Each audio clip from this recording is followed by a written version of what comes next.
비겁합니다. 갑작스러운 왕비의 말에 상의원은 순간 찬물을 끼얹은 듯 정적이 흘렀다. 아직도 고란에 전할 것이 하나도 없다고 생각하시는 겝니까? 왕은 대답이 없었다. 어디선가 공진의 목소리가 들려왔다. 양반되는 날 말하세요.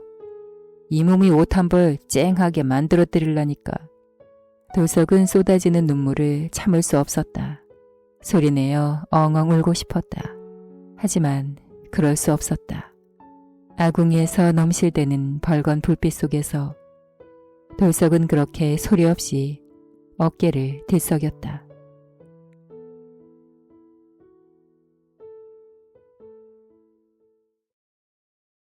의금부 앞마당에서 건장한 병졸들이 형틀을 묶인 공진에게 곤을 치고 있었다. 대곤이 바람을 가르며 공진의 볼기에 내리꽂힐 때마다 고통을 못 이긴 공진의 비명이 울려 퍼졌다. 그러다가 한순간 고요한 정적이 찾아왔다. 혼절한 듯 축 늘어진 공진의 몸에 병졸 둘이 교대로 찬물을 들이부었다. 판소는 결박당한 채 근처에서 이 끔찍한 장면을 지켜보고 있었다. 그 옆에는 모진 고문을 당해 눈에 초점이 풀린 여자 장인들도 있었다. 조조영감은 바람에 실려 피비린내가 훅 끼치자 고개를 돌렸다. 종사관이 굳은 얼굴로 공진 앞에 앉았다. 이놈, 진정 내 놈이 지은 죄를 몰라 묻는 게냐? 종사관은 얼굴을 바짝 들이대며 다그쳤다. 대역죄라니 언제 내가 전화를 헤아려 했단 말이오. 공진은 눈을 똑바로 뜨려고 애쓰며 간신히 대답했다. 바른 대로 고하지 못할까? 종사관은 고함을 치며 공진의 머리채를 잡아 흔들었다. 난 모르는 일이오. 억울하오. 숨을 몰아쉬며 대답하는 공진의 입에서 핏물이 흘렀다.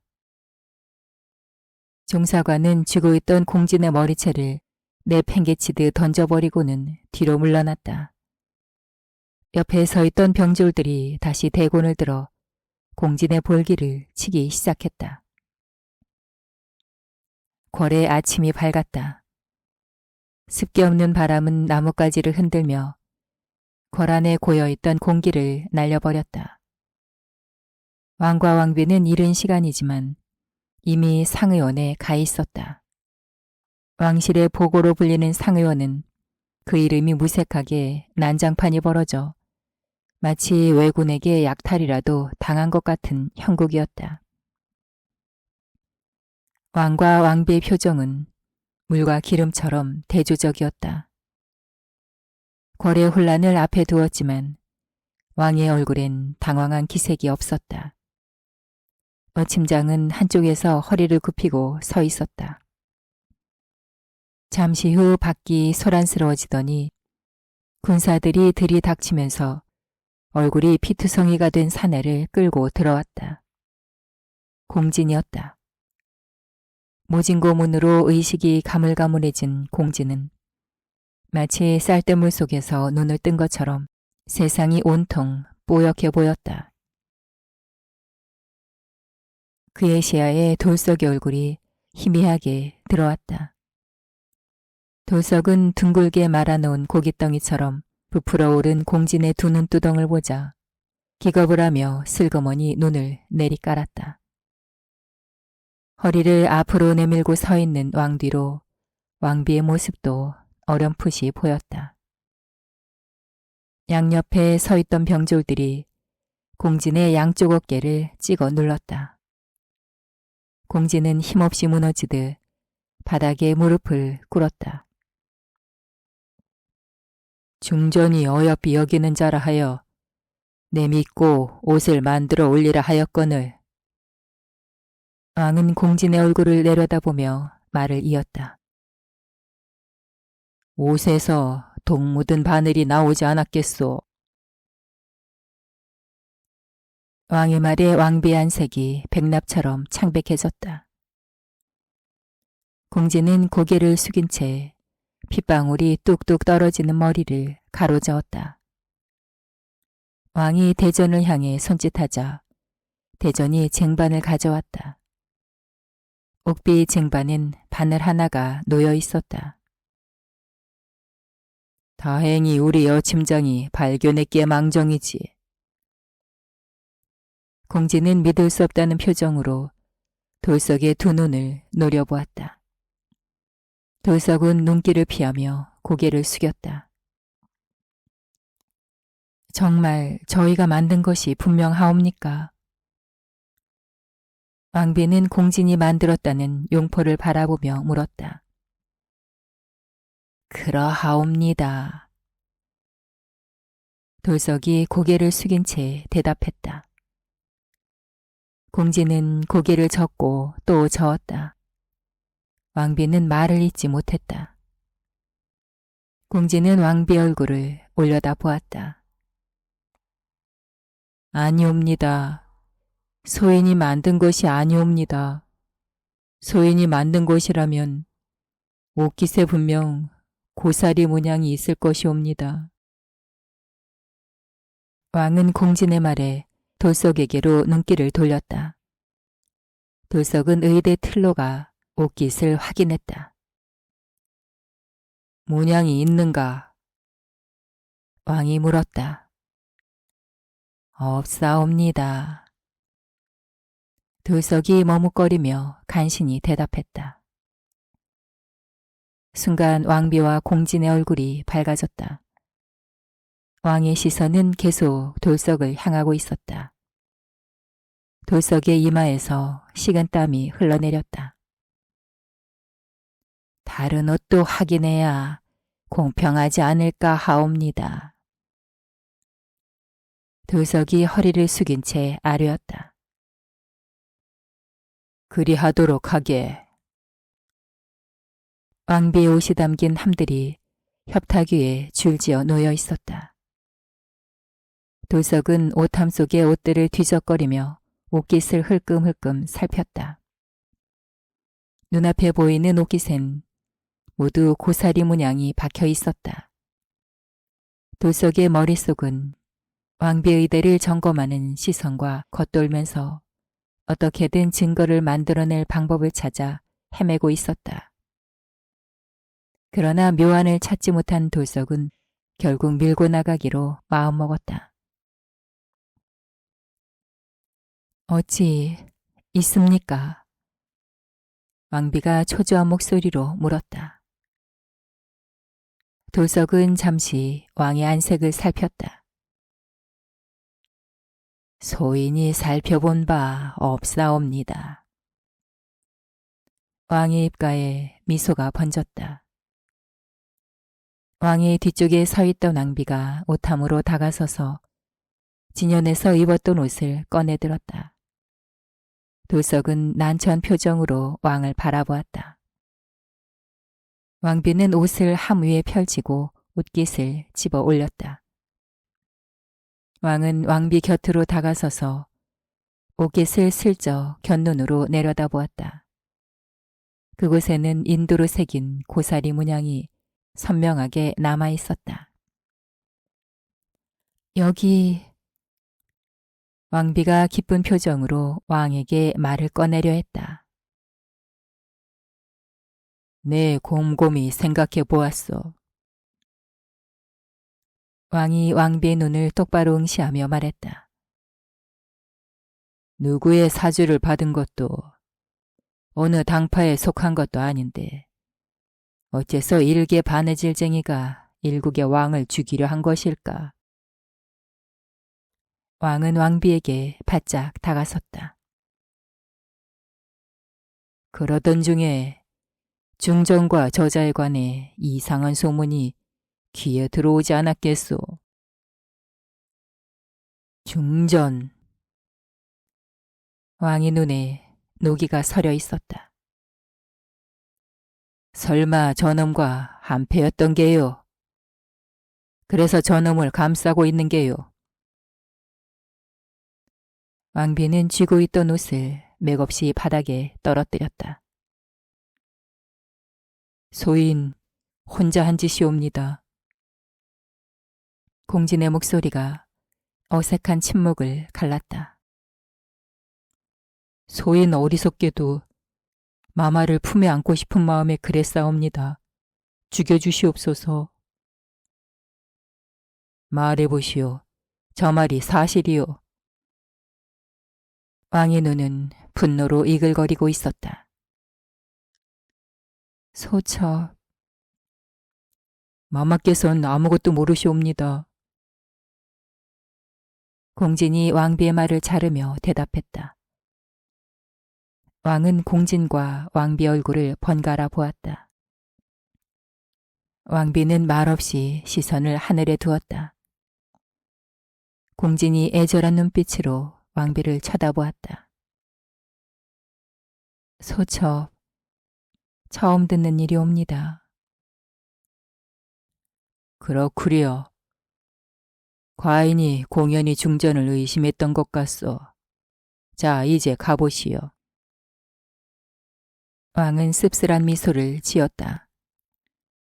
왕비는 비틀거리는 걸음으로 상위원 밖으로 걸어갔다. 왕이 공진에게 다가섰다. 내 놈이 혼자 벌인 일이다. 중전을 품고 싶어. 공진이 고개를 끄덕였다. 똑바로 고하거라. 누구의 사주를 받은 것이냐? 공진은 왕을 올려다보며 희미하게 미소를 지었다. 영의정이냐? 왕이 언성을 높여 다그쳤다. 그 순간 왕의 말에 왕비가 발걸음을 멈췄다. 비겁합니다. 갑작스러운 왕비의 말에 상의원은 순간 찬물을 끼얹은 듯 정적이 흘렀다. 아직도 고란에 전할 것이 하나도 없다고 생각하시는 겝니까? 왕은 대답이 없었다. 전하께서 왕이 되시지 않기를 바란 적이 있었습니다. 소첩이 간택되던 날 전하께서 선왕 전하를 쳐다보던 그 눈빛을 잊을 수 없었습니다. 하지만 소첩이 전하를 행복하게 해드릴 수 있으리라 생각했습니다. 내려놓지 못하시는 전하나 포기하지 못하는 소첩이나. 그만하시오. 왕의 목소리가 싸늘하게 가라앉았다. 우린 불쌍합니다. 지금 이런다고 무엇이 달라질까요? 중전. 왕이 듣다 못해 소리쳤다. 전하께선 비겁하십니다. 두 사람의 시선이 마주치면서 싸늘한 냉기가 흘렀다.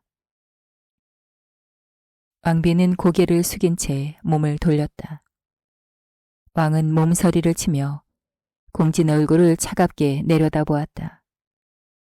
공진은 왕의 시선 따위는 아랑곳하지 않는다는 듯 입가에 미소를 머금고 있었다. 왕에게 그 미소는 왕의 권위를 조롱하는 독사의 혓바닥처럼 보였다. 왕은 머리끝으로 피가 솟구쳐 오르는 것 같았다. 이놈이 짐을 시해하려 하였으니 국법에 따라 자명에 처하라. 돌석은 돌로 뒤통수를 맞은 것처럼 정신이 아뜩해지며 온몸에 힘이 빠졌다. 그는 슬며시 공진을 바라보았다. 공진의 눈동자는 이미 인간 세상에 대한 욕심을 놓아버린 듯 투명하게 비어 있었다. 닭울음 소리가 어스름을 가르며 울려 퍼졌다. 상의원에서 밤을 꼬박 새운 돌석은 새벽녘에 잠시 눈을 붙이려고 누웠다 닭울음 소리에 잠에서 깼다. 그는 상의원 밖으로 걸어나가 뒷마당 평상에 걸터 앉았다. 서늘한 냉기가 등을 타고 내려왔다. 어떻게든 공진의 목숨만은 살리고 싶었던 그는 깊이 생각에 잠겼다. 공진이 목숨을 부지할 방법이 무엇일까? 하지만 뾰족한 묘안이 떠오르지 않았다. 이미 돌이킬 수 없는 상황이 되어버렸다. 날이 밝는 대로 돌석은 편전에 찾아가 왕에게 읍수하리라 마음먹었다. 공진의 입으로 영의정이 영모를 사주했다는 자백을 하도록 설득해 보겠노라고 왕에게 사정하리라 다짐했다. 그것만이 공진을 살릴 수 있는 유일한 방법 같았다. 4시가 되자 돌석은 편전으로 향했다. 왕은 용상에 앉아 있었다. 돌석은 바닥에 엎드려 왕에게 어렵사리 말문을 열었다. 묵석처럼 왕의 표정엔 아무런 변화가 없었다. 아뢰옵기 황공하오나 전하께 드릴 말씀이 있사옵니다. 말해보거라. 전하께서 윤허해 주신다면 이공진이 차명되기 전에 그자를 설득해보고 싶사옵니다. 내 그자의 눈빛을 보고 짐작컨대 그것은 불가능한 일일 것일세. 설득할 기회를 주시옵소서. 오 침장이 기어코 그리 해보고 싶다면 성은이 만극하옵니다. 성공한다면 그자의 목숨만은 살려주겠네. 왕은 돌석의 시도가 성공하리라고는 기대하지 않는 듯했다. 공진은 흰 장막으로 가려진 임시 옥사에 갇혀 있었다. 돌석이 다가가자 공진이 고개를 들었다. 터질 듯 부어오른 그의 얼굴은 여기저기 피멍이 들어 전혀 딴 사람 같았다. 그러나 텅 빈 눈동자는 아주 먼 곳을 바라보듯 초연하고 편안해 보였다. 고 대전이 와서 자네한테 다시 한번 물을 걸세. 그러면 자네는 영의정이 시켰다고만 말하게 아무것도 몰랐다고 시키는 대로만 했다고. 그러면 목숨만은 건질 수 있을 걸세. 공진에게 설명하는 돌석의 표정은 잠옷 비장했다.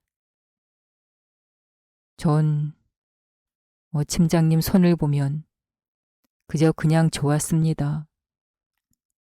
침손으로 이토록 상하고 망가진 손이 좋았습니다. 다른 사람은 몰라도 침장님만은 저를 이해하고 믿어주실 거라고 생각했습니다. 그 용포 침장님이 만든 겁니까? 넌 내 말을 들어야 했다. 중전마마의 의대를 만들지 말았어야 했어. 공진을 나무라는 돌석의 얼굴은 노란 종이처럼 떠 있었다. 저라면 그 용포 밝은색 비단으로 지었을 텐데. 바로 너의 그 오만함, 그 오만한 옷들이 우리를 이 지경으로 만들었어. 똥이 더러워서 피한다고 하더냐. 난 그 더러운 똥을 피할 수 없어 평생을 먹어야 했다. 저의 오만한 옷들이 아니라 침장님의 두려움이 우리를 이 꼴로 만든 겁니다. 내 평생 바느질 하나에만 매달려 살아왔다. 헌데 네 놈이 내 평생 이루고 싶었던 모든 걸 망치려고 했어. 바로 이 손으로 바꾸고 싶었던 꿈을, 내 인생을, 불끈진 돌석의 주먹이 공진의 눈앞에서 떨리고 있었다. 그래서 베꼈습니까? 공진의 목소리도 덩달아 높아졌다. 내가 바로 어침장이다. 주상전하의 의대를 만드는 바로 그 어침장이란 말이다. 부디 어침장님 손에 부끄럽지 않은 옷을 만드셨으면 합니다. 잘 들어라. 이 세상에 네 옷이 풀릴 일은 결코 없을 것이다. 이공진이라는 이름 석자는 내 손으로 이 세상에서 모조리 지워버릴 것이다. 사형장에 모여든 인파의 웅성거림 사이로 애절한 통곡과 절규가 들려왔다. 그러나 생사가 갈리는 처절한 절망의 장소인 사형대를 둘러싼 사람들의 행색은 놀랍게도 밝고 가벼워 보였다.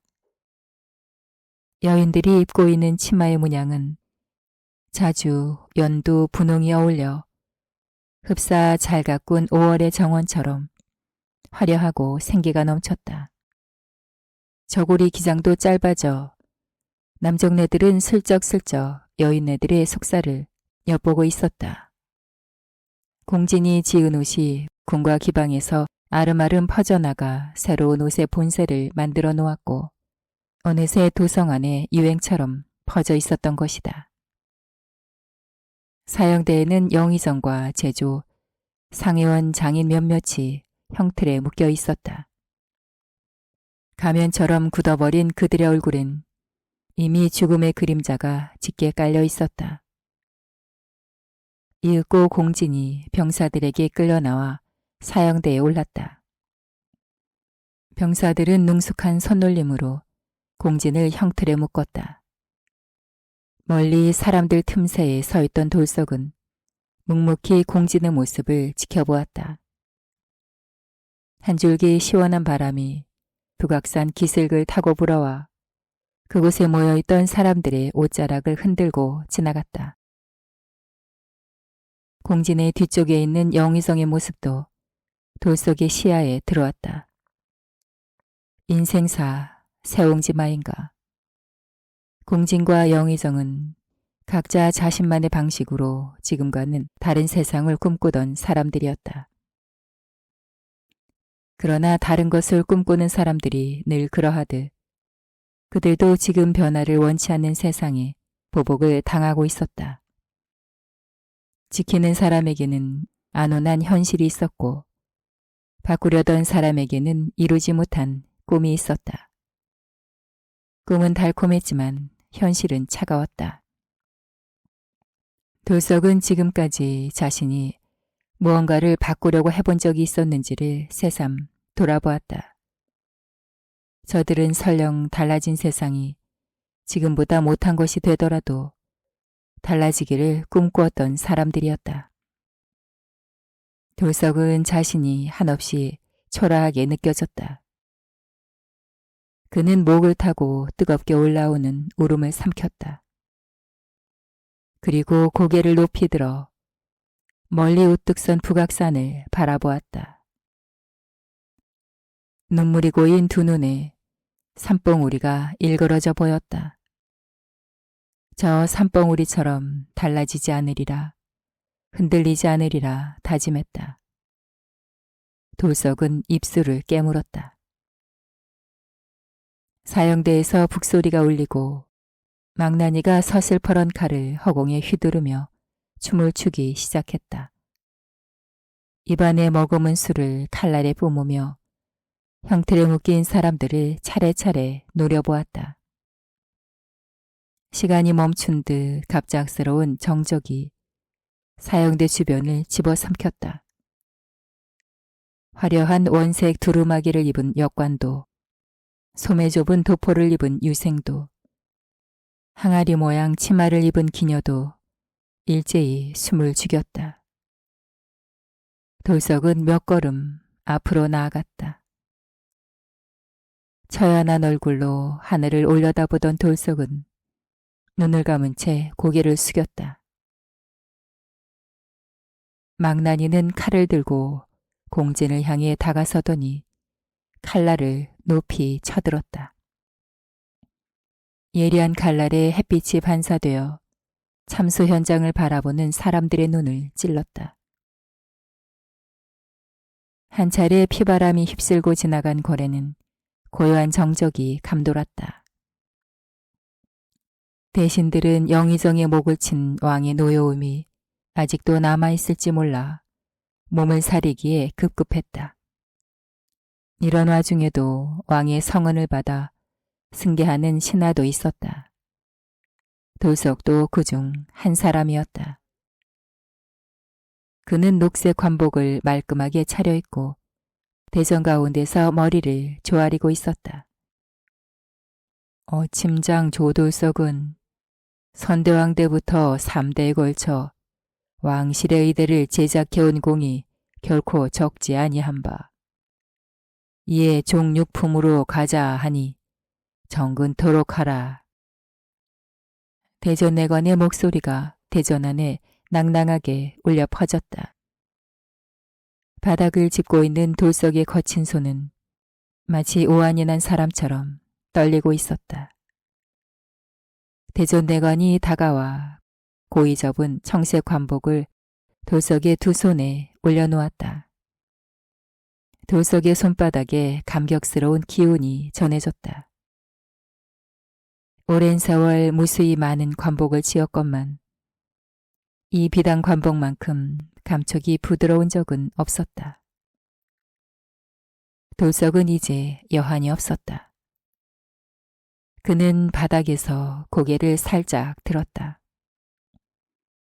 해오라기를 수놓은 관복의 흉배가 보였다. 순간 눈앞이 흐릿해지며 흉배 위에 눈물이 몇 방울 떨어졌다. 대조전은 여기저기 널린 짐을 분주하게 정리하는 궁녀들로 소란스러웠다. 군사들이 한 차례 휩쓸고 간 대조전 구석구석엔 보이지 않게 상처들이 남아 있었다.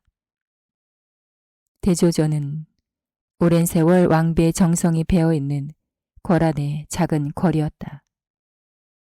그러나 이제는 다 나무를 잃고 강풍에 휩쓸려 흉물스럽게 앙상한 뼈대만 남아있는 것 같았다. 왕비는 창백한 얼굴로 넉나간 사람처럼 문 밖을 멍하니 내다보고 있었다. 마마, 이것은...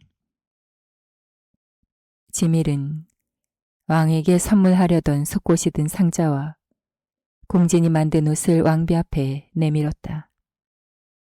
왕비는 말없이 옷깃의 고사리 문양을 보았다. 내다 버리도록 하게.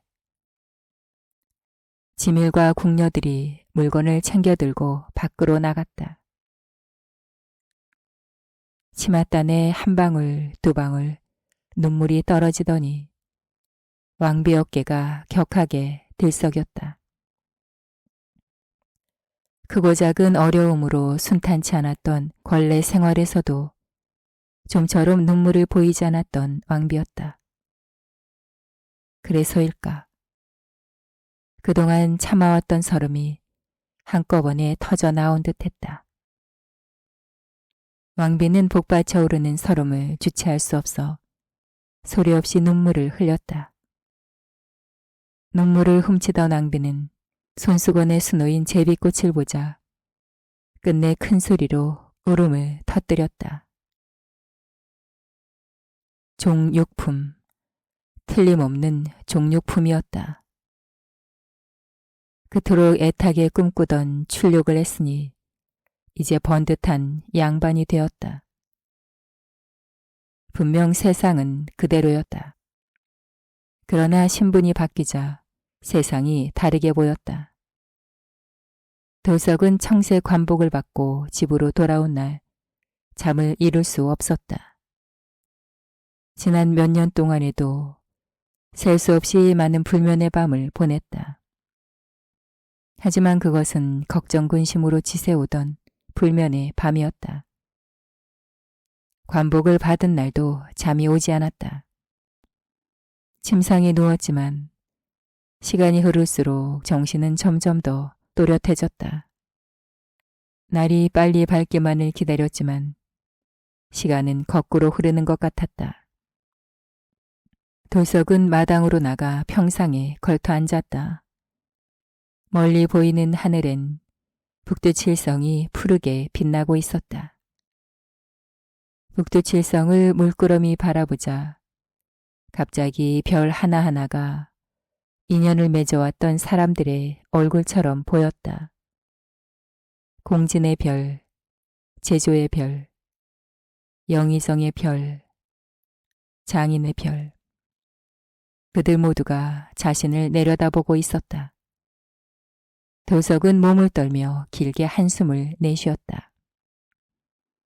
그들이 떠나고 청색 관복만 남은 셈이었다. 하지만 아직 하나 더 남아있는 것이 있었다.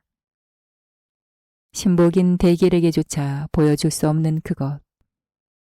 바로 자신이 베꼈던 옷들이 남아있는 공진이 쓰던 공방이었다.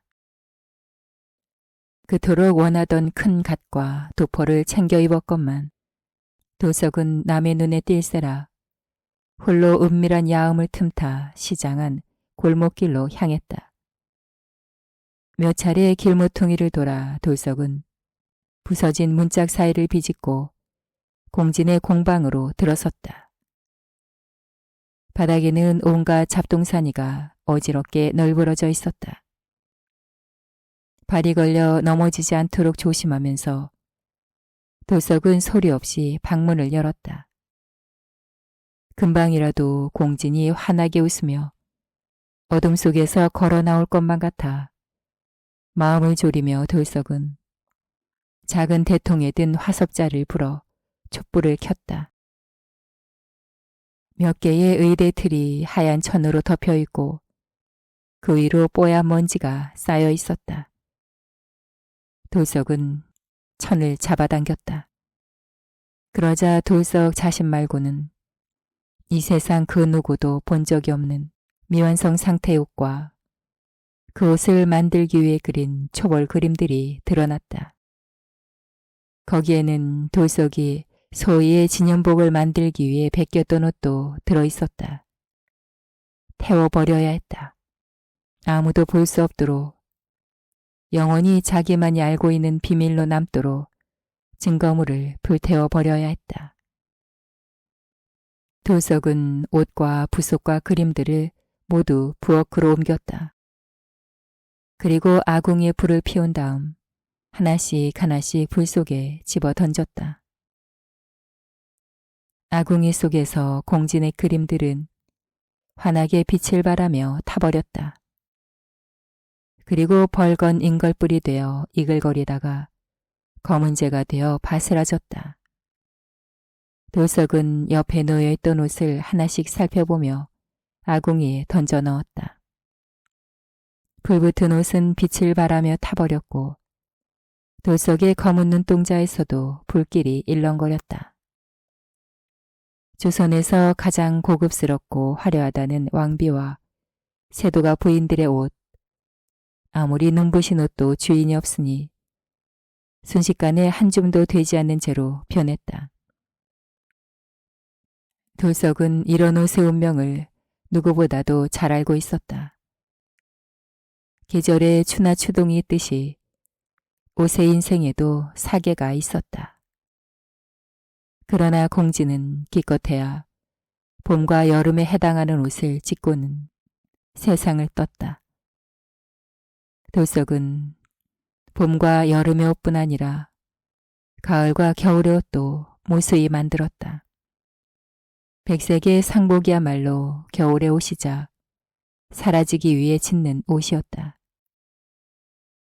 화려한 봄과 여름의 옷들이 꽃을 피우지도 못한 채 눈앞에서 사라져가자 도석은 마치 눈앞에서 공진의 인생을 보고 있는 것만 같았다. 눈시울이 갑자기 뜨거워졌다. 저 고사리 문양.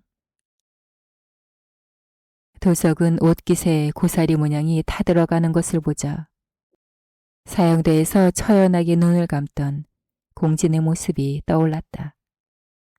도석의 시야가 흐려졌다. 돌석은 옆에 놓인 또 다른 옷을 집어들었다. 이것은 도포 아닌가? 남자의 옷이었다. 돌석은 아궁이에 옷을 던져 넣으려다 멈칫했다. 그리고 자리에서 일어나 옷을 펼쳐보았다. 옥색 피단 도포다. 옷고름에 금실, 허리끈에는 방울. 돌석은 혼잣말을 하며 허리끈에 달린 방울을 만지작거렸다. 갑자기 돌석의 가슴 속에서 뜨거운 무언가가 치밀어 올랐다. 어디선가 공진의 목소리가 들려왔다. 양반되는 날 말하세요. 이 몸이 옷 한 벌 쨍하게 만들어 드리려니까. 또다시 공진의 목소리가 들려왔다. 생각해보니 팀장님이 말한 옷이 더 좋은 것 같습니다. 돌석은 쏟아지는 눈물을 참을 수 없었다. 소리내어 엉엉 울고 싶었다. 하지만 그럴 수 없었다. 그랬다가는 누군가가 자신의 비밀을 알아차릴 수도 있었다. 억누르고 또 참아보았다. 어금니도 깨물어 보았다. 그래도 터져나오는 울음을 막을 수 없었다. 아궁이에서 넘실대는 벌건 불빛 속에서 돌석은 그렇게 소리 없이 어깨를 들썩였다.